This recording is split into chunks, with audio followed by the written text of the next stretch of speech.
two better than one, as I read in that passage from Ecclesiastes. My ancestor's diary is full of the concerns found in that passage, especially the part about keeping warm at night. She was camping on the edge of the Platte River in winter in the mid-1840s. She noted every absence of her husband from her bed. "I was cold last night," she wrote. By the time her husband died and she remarried, she had a comfortable house with a balcony that looked out over the orchard, and she was not worried about her husband keeping her warm. On the day before she married him, she wrote, "I am glad to have someone to cut my firewood." And she was very happy when her new husband fixed her roof or her fence. But are two always better than one? I think that we would have to say not always. Sometimes it is better to part, and sometimes we are much happier living alone. But tomorrow is Valentine's Day, and I want to focus on what keeps us together. And what about the last part of that reading? A threefold cord is not quickly broken. What is this threefold cord or braid? What could bind with our relationships and make them strong? What could keep us from being quickly broken? It is a fact of living and loving in the United States in 2011 that our relationships are quickly broken. We humans fall in love easily.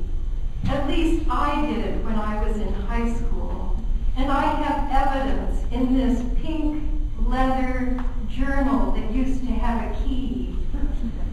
I lost the key, but as I read through it, I can see that about every 2 or 3 weeks I fell in love with someone else. And I would sit and listen to the Carpenters, because they were very popular at that time. And I would think, and I never wrote the names of these people I fell in love with in my journal. I would just write M or K or S, and I'd be thinking about them as I would be listening to some music. But I don't remember M or K. I do remember S, but that would be another story.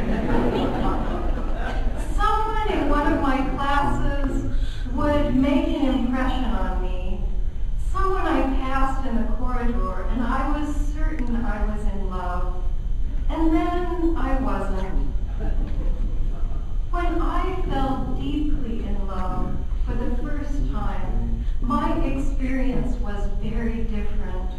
Love transformed my world like the heat that bubbles up from beneath the Earth's crust and creates volcanoes and mountain ranges. During those first weeks and months, I wanted to be alone with my love. Everyone else was in the way. I can't be sure that was your experience, but it was mine. I was very young, and I was single, and I was unencumbered with other relationships. But I was very religious at the time, and quite encumbered with my relationship with God. The God of my ancestors loomed overhead, looking very much like the creator God of the Sistine Chapel.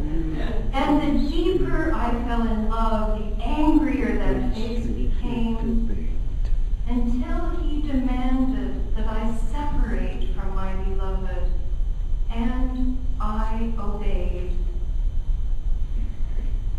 Often others have interpreted this third part of the braid as God.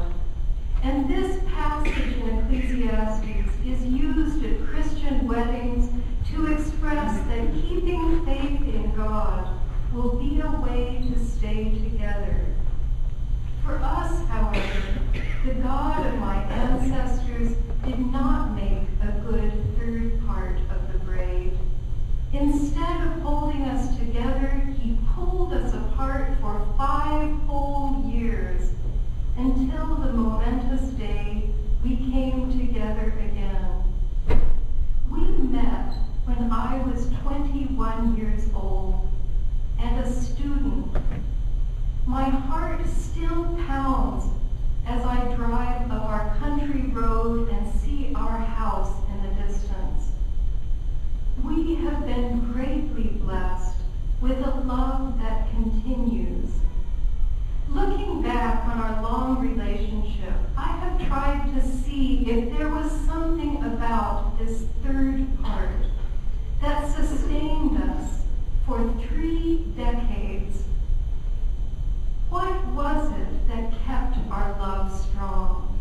In my search, I have felt a little like a detective in one of those British mysteries that I love.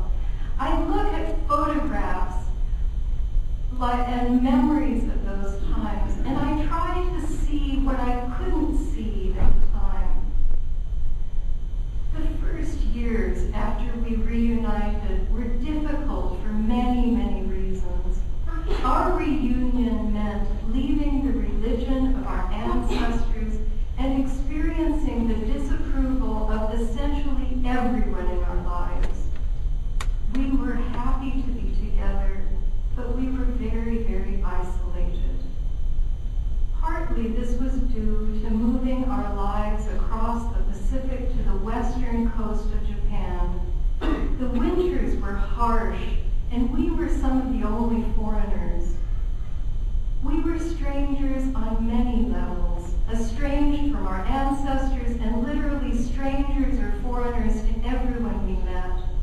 We were still wounded from our break with our church community, and looking back, I see high walls that we built around us, thinking that they would keep us safe. During our first years in Japan, we traveled to many places, we met wonderful people, we wrote things, we created theater works.